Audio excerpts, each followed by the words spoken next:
CCP के पूर्व नेता जियांग जेमिन का निधन हो गया है, लेकिन उनकी भयानक विरासत जीवित है और यह बड़े पैमाने पर विरोध प्रदर्शनों पर नकेल कसने में पुलिस की मदद कर रही है।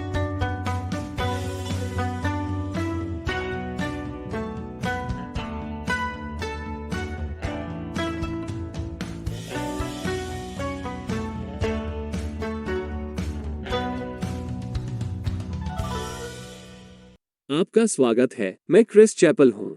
यह एपिसोड सर्फशार्क द्वारा प्रायोजित है। जब भी आप ऑनलाइन जाते हैं, विशेष रूप से चीन में अभी क्या हो रहा है, ये देखने के लिए आपको अपनी पहचान की रक्षा के लिए वीपीएन जैसे वीपीएन का उपयोग करना चाहिए। तो पूर्व चीनी नेता जियांग जेमिन का 96 वर्ष की आयु में निधन हो गया है। यह जैसा कि मैं कहने के लिए 10 साल से इंतजार कर रहा हूँ, मेढक आखिरकार टेढ़ा हो गया।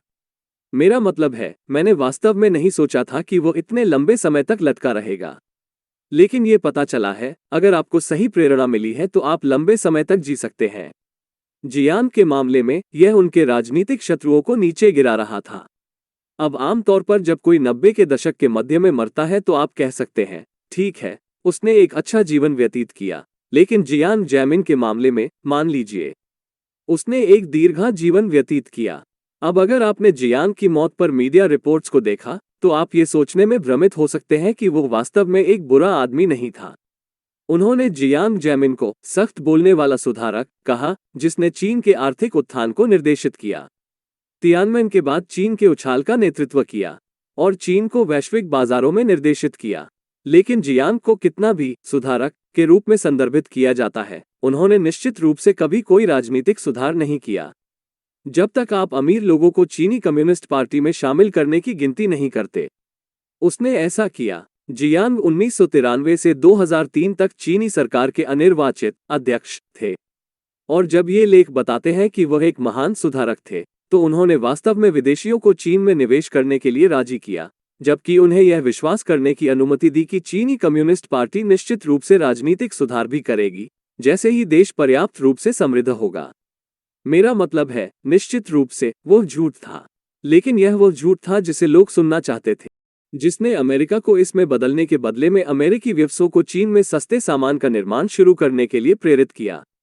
लेकिन चिंता न करें, क्योंकि जियांग को ठीक पता था कि चीन में डाले जा रहे सभी विदेशी धन का क्या करना है। सुनिश्चित करें कि कम्युनिस्ट पार्टी समृद्ध हो। पार्टी पर उनके शासन ने भ्रष्टाचार की एक विशाल संस्कृति को बढ़ावा दिया, जिसमें पार्टी के सदस्य और उनके रिश्तेदार करोड़पति और अरबपति भी बन गए। क्या सुधारक है? लेकिन मैं पश्चिमी मीडिया पर ज्यादा कठोर नहीं होना चाहता, क्योंकि जियांग पर अधिकांश लेख कम से कम एक या शायद दो वाक्यों को उसके द्वारा किए गए सभी भयानक मानवाधिकार अत्याचारों के लिए समर्पित करते हैं, जैसे मानवाधिकारों, श्रम और लोकतंत्र समर्थक कार्यकर्ताओं को जेल में डालना और फालुन गोंग आध्यात्मिक आंदोलन पर प्रतिबंध लगाना। फालुन गोंग पर अपनी कार्रवाई को आगे बढ़ाने के लिए जियांग ने चीन के सुरक्षा राज्य का विस्तार किया। इससे न केवल उन्हें सत्ता पर पकड़ बनाए रखने में मदद मिली, बल्कि इसने उन प्रणालियों की स्थापना की जो अंततः उइगरों के उत्पीड़न और यहां तक कि चीन के जीरो कोविड लॉकडाउन का कारण बनी। आश्चर्यजनक रूप से किसी भी रिपोर्ट में यह उल्लेख नहीं किया गया है कि जियांग ने अंतरात्मा के कैदियों से अंग निकालने की प्रथा कैसे शुरू की, जैसा कि लोगों को मारने में, ताकि वे अपने अंगों को बेच सकें। तिब्बती, ईसाई, फालुन गोंग और उइगर जैसे लोग। विडंबना यह है कि जियांग की मृत्यु एकाधिक अंग विफलता से हुई। लेकिन जियांग द्वारा किए गए सभी भयानक कामों पर ध्यान क्यों देना चाहिए, जब मीडिया उसके रंगीन व्यक्तित्व पर ध्यान केंद्रित कर सकता है? उन्होंने गेटिसबर्ग एड्रेस को उद्धृत किया। उन्होंने सार्वजनिक रूप से गाया। उन्होंने लव मी टेंडर के लिए चाचा नृत्य किया। क्या मस्त आदमी है। ठीक है, समझ में आया। जियांग एक चलने वाला मेमे है। उसका मजाक उड़ाने में मजा आता है। लेकिन जियांग और सीसीपी के अच्छे पुराने दिनों के लिए अजीब तरह की पुरानी यादें हैं। आइए इसे न भूलें। और विराम के बाद जियांग की मौत चीनी नेता शी जिनपिंग को मुश्किल में डाल देती है। वापसी पर स्वागत है। चीनी नेता शी जिनपिंग शायद जियांग जेमिन की मौत से बहुत दुखी नहीं है। लोगों के पसंदीदा कम्युनिस्ट सोप ओपेरा जनरल शत्रुता के प्रशंसक जानते हैं कि जियांग और शी वर्षों से सत्ता संघर्ष में बंद है। वास्तव में मैंने सुना है कि जियांग की मौत और सीसीपी सत्ता संघर्ष के लिए इसका क्या मतलब है, इस पर अगले हफ्ते जनरल दुश्मनी का एक बहुत ही खास एपिसोड होगा। स्पॉइलर अलर्ट, सिर्फ इसलिए कि वो मर चुका है, इसका मतलब यह नहीं है कि यह खत्म हो गया है।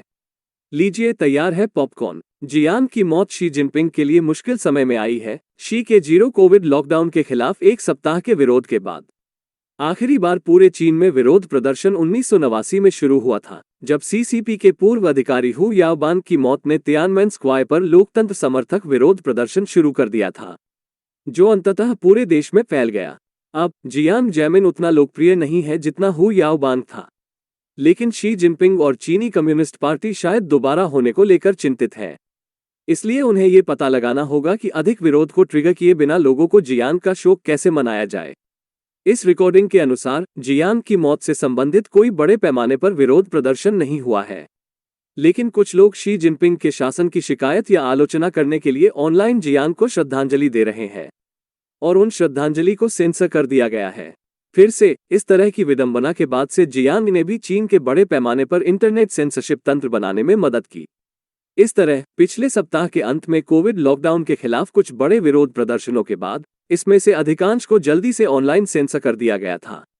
कुछ फुटेज ट्विटर पर है क्योंकि ट्विटर चीन के नियंत्रण में नहीं है। मुझे नहीं लगता, लेकिन भारी मात्रा में सेंसरशिप से यह जानना मुश्किल हो जाता है कि विरोध अभी भी कितना जारी है। हम जानते हैं कि इस सप्ताह की शुरुआत में ग्वांगझू के कुछ हिस्सों में अभी भी विरोध प्रदर्शन हुए थे, लेकिन दूसरे शहरों में भारी पुलिस मौजूदगी सुनिश्चित कर रही है कि कोई नया विरोध प्रदर्शन न हो। मंगलवार को शहर में कई स्थानों पर बड़ी संख्या में पुलिस के आने के बाद शेनज़ेन में एक सुनियोजित विरोध को रद्द कर दिया गया था। साथ ही बीजिंग और शंघाई में और विरोध प्रदर्शनों को भी रोक दिया गया है। सौभाग्य से जो विरोध हुआ उसके बारे में बहुत सारे फुटेज, फोटो और सामग्री है कि इसने चीन की सेंसरशिप को अपनी सीमा तक खींच लिया है। मार्च और रैलियों के वीडियो वीचैट, एक चैट ऐप और short video sharing app Douyin जैसी चीनी साइटों पर दिखाई देते रहे हैं। विशेषज्ञों का कहना है कि वीडियो क्लिप की विशाल मात्रा ने स्वचालित सॉफ्टवेयर और सेंसर की सेनाओं को अभिभूत कर दिया है। प्रदर्शनकारी चालाकी भरे काम कर रहे हैं, जैसे विरोध फुटेज को अपनी तरफ उछालना या फिल्टर का उपयोग करना या वीडियो का वीडियो शूट करना। इसी तरह आप मशीनों को हराते हैं, और कुछ विरोध स्वयं विध्वंसक हैं। कुछ जगहों पर लोगों ने कागज के कोरे सफेद टुकड़े उठाए हैं। यह इस बात का प्रतीक है कि कैसे सभी को सेंसर किया जा रहा है। लेकिन अगर अखबार कुछ नहीं कहता है, सेंसर करने के लिए भी कुछ नहीं है ना? मजाक था। कुछ शहरों में पुलिस उन लोगों को घेर रही है जिन्होंने कागज पकड़े थे या जिन्होंने विरोध प्रदर्शनों के वीडियो पोस्ट किए थे। कुछ मामलों में उन्हें पुलिस स्टेशन ले जाकर दोबारा ऐसा न करने के वादे पर हस्ताक्षर करवा रही है। एक 19 वर्षीय छात्र की तरह जो कहता है कि उसे पुलिस द्वारा पूछताछ के लिए बुलाया गया था, जब उसने एक समूह चैट में कहा था कि वो सार्वजनिक टॉयलेट में कागज के खाली टुकड़े रखना चाहता था। सार्वजनिक शौचालयों में कागज के कोरे टुकड़े डालना? जाहिर है इस आदमी को रोका जाना चाहिए। यह ऐसी जानी पहचानी रणनीति है कि खुद प्रदर्शनकारी भी इसका मजाक उड़ा रहे थे। ये बीजिंग में सप्ताहांत में हुए एक विरोध प्रदर्शन से है। 现在在我们的群众当中有境外反华势力，在我们的周围。您这边请。你说的境外势力是马克思和恩格斯吗？